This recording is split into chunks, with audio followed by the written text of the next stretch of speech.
Hey there, Ashland. It's Martha Miller here with your Town Tea for the week of September 1st. A little bit lighter of a council meeting this week. Dr. Hill, Randolph-Macon's new president, introduced himself at the council meeting with brief remarks, and council had the opportunity to welcome Dr. Hill to Ashland as he begins his first academic year here at Randolph-Macon.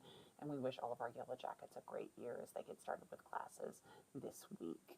Next up, Miss Emmy Richards, our Parks and Rec Department. She presented the Fall Line Trailhead concept that came out of the Parks and Recreation Committee.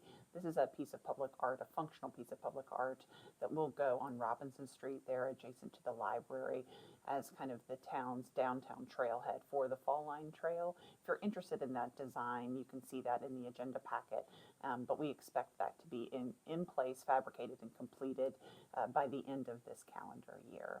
And then there were a bunch of reports from our various departments, but that was it for council meeting. In other news, great events coming up as fall is upon us. We are definitely enjoying those cooler temperatures in the morning.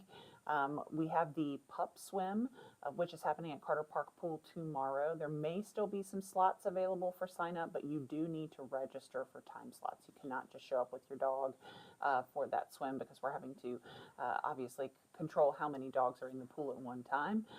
So if you have a dog who likes to swim, check out our website for information on how to sign up for that if there are some spots left available.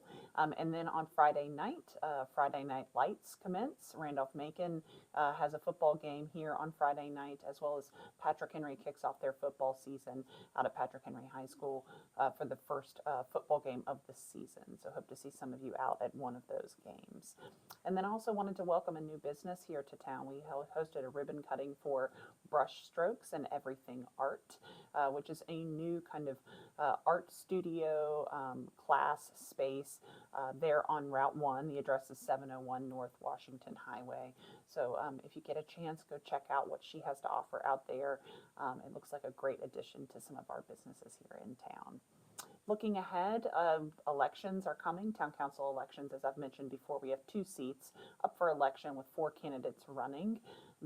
Stay tuned to our channels. I will be having more information on our candidates so you have an opportunity to get to know them. We have some video interviews with candidates coming soon, as well as some printed Q&As, and then a candidate forum, which will take place in October. So stay tuned to our channels to learn more about those candidates and make sure you're prepared to vote in November. And then next week, we also have the Planning Commission. We'll meet on Wednesday. Our Parks and Rec Committee will meet on Thursday. The agendas for those will go up if you're interested next week. And then another shout out to Parks and Rec. We have another event coming up, which is a great partnership with Hanover County. It's the International Sports Expo. You may have seen signages out there at Poor Farm Park on Route 54.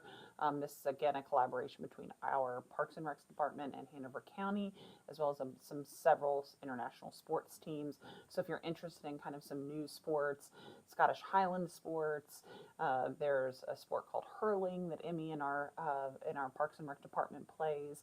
It could be a great way to expose you and your kiddos to kind of some new sports they may have never heard of. So again, look for information on our websites and on our channels coming out about that. All right, Ashland, that's all I have for you. Have a great weekend.